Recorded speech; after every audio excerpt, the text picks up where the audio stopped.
அனைவருக்கும் வணக்கம். நம்ம செய்ய போகிறது ஹெல்தியான ரவையும் கீனோவா வச்சு ஒரு டிஷ்ஷு செய்ய போகிறோம், அடை மாதிரி. அதுக்கு 2 கப்பு ரவை போட்டுக்கோங்க.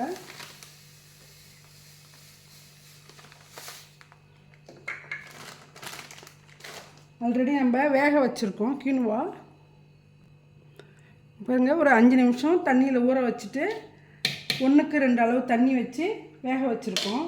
இது வேக வச்சதுக்கப்புறம் உப்பு போட்டுக்கணும்.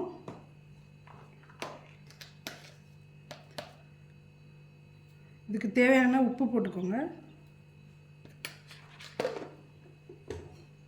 உப்பு போட்டுட்டு காய்கறியெல்லாம் கொஞ்சம் ஆட் பண்ணணும். கொஞ்சம் ஆனியன் பொடியாக கட் பண்ணது, கேப்சிகம், இஞ்சி பூண்டு கொஞ்சம் தட்டுனது, தக்காளி பொடிசாக கட் பண்ணது 1,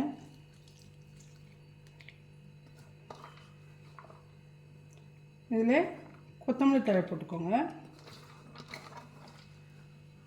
எல்லாத்தையும் போட்டுட்டு ஒரு வாட்டி மிக்ஸ் பண்ணிக்கலாம். கையால் இது மாதிரி மிக்ஸ் பண்ணிக்கோங்க. மிக்ஸ் பண்ணிவிட்டு தயிர் 1 கப் ஆட் பண்ணி ஊற வைக்கணும் கொஞ்சம் நேரம். ரவை இருக்குல்ல, அது கொஞ்சம் ஊறணும். இதுக்கு மேலே நம்ம மசாலா கொஞ்சம் போட்டுக்கலாம். கரம் மசாலா, மிளகாய் பொடி, கொஞ்சோண்டு ஜீரகப்பொடி இதை ஆட் பண்ணிக்கலாம். மசாலாலாம் மஞ்சள் பொடி கொஞ்சம், கரம் மசாலா கொஞ்சம், மிளகாத்தூள் கொஞ்சம் எல்லாத்தையும் போட்டுட்டு தயிர் போட்டு மிக்ஸ் பண்ணிக்கலாம். நல்லா கட்டி தயிர் போட்டு நல்லா மிக்ஸ் பண்ணிவிடுங்க. இது மாதிரி நல்லா மிக்ஸ் பண்ணிவிட்டு ஒரு 5 நிமிஷம் ஊற வச்சிடலாம். நல்லா ஊறிட்டு இருக்கட்டும். இந்த ரவையும் அதை கீனோவாவும் நல்லா சேர்ந்து ஊறட்டும்.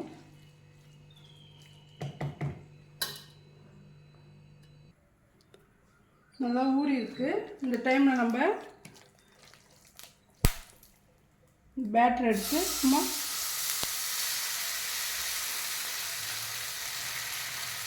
ஒரு கரண்டி அளவுக்கு போட்டு கொஞ்சம் திக்காக அடை மாதிரி போட்டுட்டு மூடிடணும்.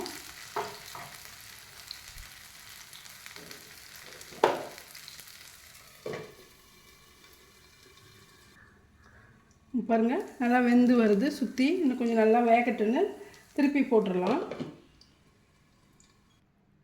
சுவையான ரவையும் கீனோவாவும் வச்சு ஒரு அடை ரெடி ஆயிடுச்சு. அதுக்கு தொட்டுக்கிறதுக்கு கொத்தமல்லி, புதினா சட்னி. இந்த வீடியோ பிடிச்சிருந்தா லைக் பண்ணுங்கள், சப்ஸ்கிரைப் பண்ணுங்கள், கமெண்ட் பண்ணுங்கள். தேங்க்யூ.